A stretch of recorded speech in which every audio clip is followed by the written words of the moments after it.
What is up, everybody? Welcome back to Outside Line Media. And William Byron is basically Scott Dixon if you're an IndyCar fan and get that reference. Big fuel saving. Got Um, it done. yeah, top five for the race was William Byron, Chase Briscoe, Brad Keselowski, Ryan Chance to win it. Blaney, and Ryan Preece. The RFKs were looking really strong, but on the final run, the last 30 laps, they just kind of fell off and weren't really there. Um, Ryan Blaney was making his way through the field to try to get the win. Unfortunately, couldn't make it happen late in the race.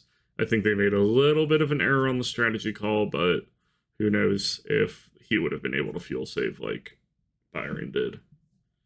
Yeah. A symptom of this car at shorter tracks is the fact that you can run at 50% throttle and no throttle in the corners and still maintain the lead due to the dirty air and everything, which is crazy. Granted, it's helped by other people fuel saving and all this other stuff, but definitely a chaos-filled stage 2 and 3. A lot of caution. It's definitely a cautions breed cautions kind of race. Yeah, no cautions at all in the first stage, and I think second stage only had one or two cautions. The third stage, I remember looking up and seeing caution number 10. Yeah, it got and I think there was a caution after that too. Yeah, it got pretty wild. There's 12 cautions and there are a total of 72 laps under caution. I was very. By the way, William Byron, while doing a massive fuel save, won by 1.2 seconds. We love dirty air. I was so just done with the Cup boys by lap, I don't know, 300 or so. I was just done with them not being able to drive 2 laps under green. Yeah, especially we both had a long day previous to this. Yeah. We'll talk about it for a second since it is NASCAR adjacent. The Bristol Speedway Classic, what a fucking disaster that was. Bro. So we drove down Saturday to go to the game. Got there, waited in traffic for probably a good half hour or so in just dead stop traffic basically to get in. Which I can forgive. Yeah, I can forgive people. That. You can't control the except for the cop that you gotta go around. Yeah, there was our turn-in point. They were letting people turn in, and all of a sudden they just put the cones up and were like, "You got to turn around," which we didn't. They were actually doing the right thing to lead everyone to a back entrance, but they didn't explain that. They didn't explain it well, and they didn't have anyone directing traffic at the back entrance. Yeah, so yeah, just kind of but then an hour before the race starts, they're out of basically all the merchandise for the game. It's raining this whole time, by the way. We also heard from someone that the merch line in the fan zone was multiple hours and had been multiple hours for almost all day since gates opened. So, and then we waited in a 30-minute line, 40-minute line for food.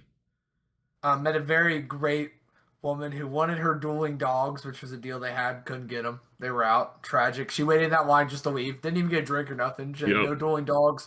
I'm out. Respect. Finally get to our seats. We actually got, by the way, we actually got hot dogs. So, we did get 2 hot dogs with food. Buns. Yeah, we got buns. We'll come into play I saw shortly. some dude with nachos with cheese as well. So we finally get up to our area, get our seats. Pre-race ceremonies were sick with the pits crews doing pit stops for the team introductions. Definitely a loose wheel on the Reds car. It was out of the pit box. Definitely would have been a drive-through. Yeah, loose wheel rolled out for sure. First pitch comes out. Ryan Blaney and Kyle Busch pull up. That's awesome. Me and Patrick were ranting about how no Cup guys are going to be able to make it because of the logistics, but they made it happen. Kyle Busch also didn't qualify, so he would have been able to make it. True. Right before the first pitch starts. That's the crash replay they were showing. Oh, duh. Yeah. Right before the game starts, it just starts downpouring. So before we even see the first pitches, we rerun for cover. After about, I'd say, 40 minutes of sitting, we decide we're Oh, it was leaving. longer than that. It was like 2 hours after the supposed, because we left at like 9, I thought. Yeah, we did. I don't think we waited for 2 hours. I think once we were out of seats, maybe an hour, and then Yeah, and then an hour to get back to the car. Walking took about an hour to get back to the car. They said they were still going to try to play the game. They eventually resumed it for half an inning before finally delaying it till Sunday. We were not returning for Sunday, so we went back to our hotel and then headed home Saturday. Glad we didn't Sunday wait morning. 24 hours for just a Reds loss 4-2. Yeah. Cool idea. But the running out of food is ridiculous. They ran out of food, I guess, shortly after we got stuff. Almost everything. No hot dogs, no drinks. Well, they had plenty of beer still, I think. I still saw people selling beer. Good. I want to know who was in charge of concessions this weekend, if it was Bristol Motor Speedway or the MLB. Because I don't have it in my brain where Bristol, who has had bigger events with almost twice as many people, can screw it up that much. Because it's not like they ran out of food because the rain delay. They were gonna run out of food. Like, they were out of food within like 30 minutes of the rain delay. Yeah. Like the local vendors had food after Bristol ran out. Funnily enough, the next day we got an email, an update regarding your ticket saying they were allowing people to bring food in. They also did not allow any outside food or drinks. Yeah. Day one. They allowed outside food and non-alcoholic drinks on day 2, which obviously an MLB rule because Bristol doesn't care. We had a 30 rack when we went to the Bristol race. Yeah. But really cool concept. Would have loved to see the game get played, but I don't think we'll ever see it again. Just kind of a shit show from a logistics standpoint. And yeah, I still had fun seeing everything. I wish I would have gotten at least a little merch. We're gonna order it. We should order it right after we record this, actually. Yeah. Before we forget. But yeah, I figured we touch on that since that is NASCAR adjacent, and that is why we both look exhausted. We both were exhausted watching NASCAR race yesterday, because then we woke up Sunday morning, and neither of us drove, but we drove home, and yeah. So, yeah. Chaos-filled race. You got anything else to add for the Iowa race? No. Decent race. I wouldn't call it an amazing race or anything like that. Especially the cautions just kind of put a damper on it. I like a couple cautions to spice up strategy, but I don't like 12 cautions in a race. It gets to a point. Let's consult the old Jeff Gluck pool and see if it's kind of very similar to how I felt with Road America this weekend for IMSA. Really? About the cautions. I thought it was a great. It was a great race. There were just way too many cautions. The boys were misbehaving. It's not even that there's too many cautions. IMSA needs a quick caution procedure, which we'll touch on in the video.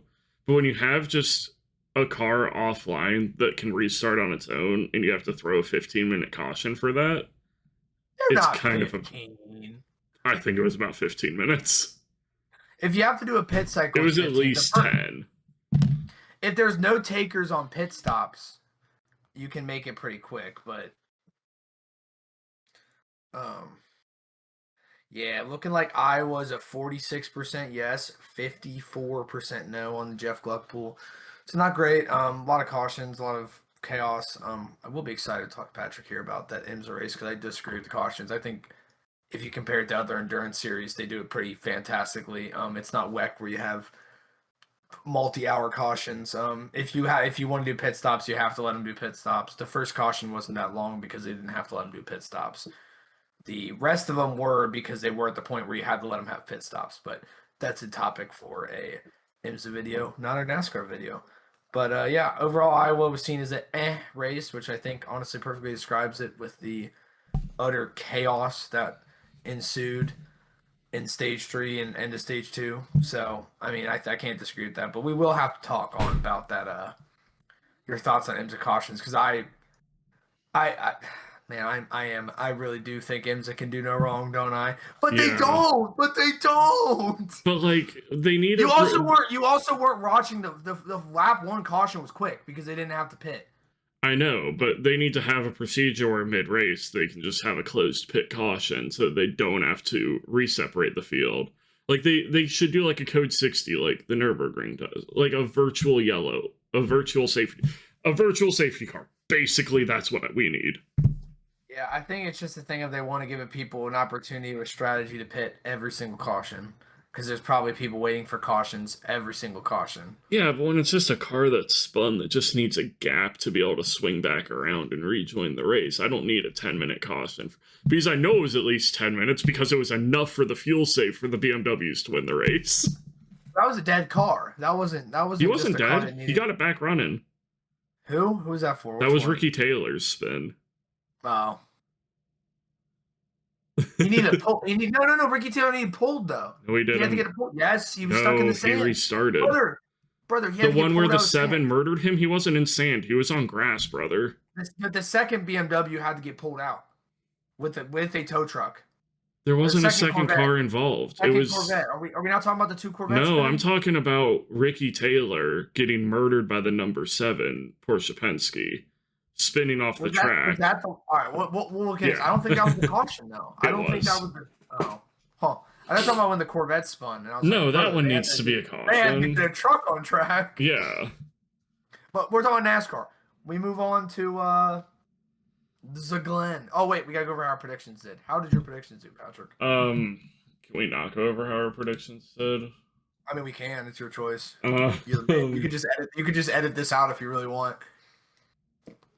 Also, go to Subway. I also probably should have asked. A Ross Chastain P11 to hit the apex, right? You gave me something in IMSA, I'll give you that. I can allow it. So I had Ross Chastain hitting the apex and Carson Hocevar being the best finisher, not in the top 20 in the standings. Is Carson Hocevar not in the top 20 in the standings? Nope. I sent it to you. Check your Discord because these results went official, so the standings probably changed. Oh, he's 22nd in standings, you bastard. Yeah. That's so cheap. Hey, it's all going off the standings. He is still 22nd in the standings. This is the updated. So he was 23rd in the standings when I did that prediction. He passed Recchi. No, he didn't. Yeah, he is ahead of Recchi. Wow, high honors. Wow, I'm so impressed. He's also ahead of SVG. Wow, high honors. Someone who doesn't know how to drive on an oval. He only knows how to turn right. But yeah, that's all you got for yours? Yeah, how did your predictions do? I had William Byron winning, so that's 1.5, and I had a Seabell miss the apex. I was in the jinx. Unfortunately, I was correct on that. So it is now 48-50 with me leading by 2 points in the NASCAR championship. And I am not helping myself with my predictions this week. I don't think I am either. Good. So we're moving on to Glenn. I think the biggest headline that came out today, Caden Honeycutt has lost his truck drive. He signed with another OEM. He's lost it for the rest of this season. He's going to be back in a truck next season. He signed a contract for next year with a different OEM, probably Toyota. And Nice said, all right, bye-bye. It's like putting in your 2 weeks at work and them just being like, you can just go ahead. Yeah, he's most likely going to probably going to take a Tricon seat that Corey Haim's going to be leaving, I would think. Hopefully. Caden Honeycutt's a great driver, but that Nice then announced that Zilly will be filling in, meaning Zilly. I would like to stat. Is this the first time a non-full-time Cup Series driver is attempting the triple? That's got to be rare because he's doing the triple. He's running Xfinity trucks and Cup. I don't know. I'd have to look up that stat. That doesn't speak enough to how good freaking Zilly is. I don't know what will. Also some other notable things. MRN basically leaked that Zilly will be in the Trackhouse 99 next year. Zilly had already basically leaked to himself in a press conference when he said he's probably going to be getting his first win on a road course next year. Yeah. What else you got? I mean, basically, it's just known that Zilly's going to be in the 99 next year at this point. Seabell is replacing a injured Stuart Friesen who had successful surgery. and is working towards recovery, which is good. We love to hear that. He's back home in the local hospital. Great to see that. If you didn't see the video of that wreck, gnarly. The fact that he's alive is a miracle. Yeah. Just he chills down my back watching that wreck. I know Chris Buescher is also running in trucks. I don't know what car. I can't remember, but he is running. That's our winner from last year. Yeah. So, yeah, I'm excited. I freaking love the Glen, and this is another race I'll get to watch from my couch. We will be running the short track, right? They don't run the boot, right? They run just the normal. They run the international circuit, not the boot. Yeah, whatever whatever they call their layout. We're going bowling at the Glen. Yes, sir. Yeah. So should be a really fun race. A lot of storylines going into this race. But let's get on to our predictions. Ryan, what is your top 3? My top 3. SVG is going to continue his dominance. Chris Buescher, second.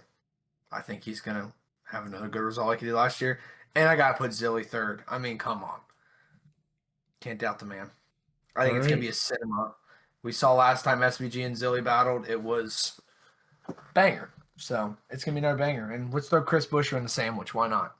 Yeah, I don't hate that. I mean, if Chris Buescher gets that win, it's not really going to shake up the standings, but it will, the playoffs, but it will definitely change the playoff picture a little bit with him finally being locked in and not battling for that last third spot. Yeah. I have SVG winning. I'm not going to bet against it. No. But if I'm going to bet against it for anyone, it's the man I've gotten P2, and that's Connor Zilic. Yep. Obviously has a lot of experience driving at the Glen, not in this layout necessarily, but coming up through the sports car ranks, he definitely has raced a few times at the Glen. And then I've got Kyle Larson in P3. Quietly, a very good road course racer. Not like an amazing road course racer or anything, but he can handle himself really well in the right turns and the left turns. Yeah, the glaze is insane. Who's your hit? Who's your hit the apex? Putting someone's third and being called the set that I'm glazing them is wild. It's gonna be even more funny when you hear my hit the apex. Who's your hit the apex? Look, I don't want judgment for this one. I have Ryan Preece hitting the apex, and not literally. I actually don't hate that. I actually don't hate that much. He's been having a really good past few races, and I think they could really continue that form at the Glen. I actually don't hate that. My hit the apex, Christopher Bell. I think. Oh wow, the glaze is insane. Yeah, I know. That's why I said it's funny. He'll have an extra race under his belt in the trucks. Obviously, doesn't translate perfectly, but he'll have some track time that other people's. Is that where he's going to get all of his spinning out of the way? Yeah, exactly. Notice I didn't put him in the top 3. I just put him in a hit the apex. You know, a little safer. Who's your apex, Patrick? I have Kyle Busch missing the apex. You know, we need some race cars. Yeah, we need some race cars. I got Ross Chastain. It's a road course. He actually did pretty good in Sonoma, though. He's been doing decent. I think he's gonna have a bad one. Who is your surprise top 10 finisher at Watkins Glen? Before this, I literally made fun of Patrick and I said, "Oh, I bet you put Carson Hocevar for this." So you know what I thought would be absolutely hilarious? I have Carson Hocevar surprise top 10 finish. Chicago was rough for him. Sonoma, he had a really good comeback drive though. For being in the pits like 5 times in the first 5 laps. And then getting pit maneuvered. Yeah, and then getting pit maneuvered. He was running really well until Josh Berry decided to pit maneuver him. But no, I have the arch rival of Carson Hocevar. I have Ricky Stenhouse Jr. as a surprise top 10. Neither of us are getting our surprise top 10 finish. It's going to be like a 33rd, 34th situation here. Yeah. We'll see what happens in the race. I mean, potentially we could both get our points here on that pick. But if they end up together on track, someone's killing someone. I like my odds because apparently Carson Hocevar has a force field around him that doesn't allow people to give him payback. Only people that have no business giving him payback can give him payback. Like, what the heck? Should be a fun race at the Glen. Keep an eye out for some more videos coming out this week. We'll have IMSA recap for Road America, as well as talking about some news that's coming out in IMSA regarding BMW and Team Rahal Letterman Lanigan. They're just some more points. I want to talk about their move over campaign, and some other stuff. Yeah. It'll just be a hodgepodge news episode. IndyCar, we have an episode this week. We'll be at Portland. We're recapping Laguna Seca, and we're going to be talking about our Portland predictions. And Formula One is on the summer break, so we're recapping Hungary, and we are going to be going over our silly season predictions for Formula One. So a lot of great content. A lot of great content coming out this week. Yeah. Anything else, Ryan? Nope. I love Glenn. Let's go bowling. Please, let's not go literally bowling, though, guys. I got enough cautions at Iowa this week. Nah, more bowling. Do it again. All right, everyone. Have a good day. Peace.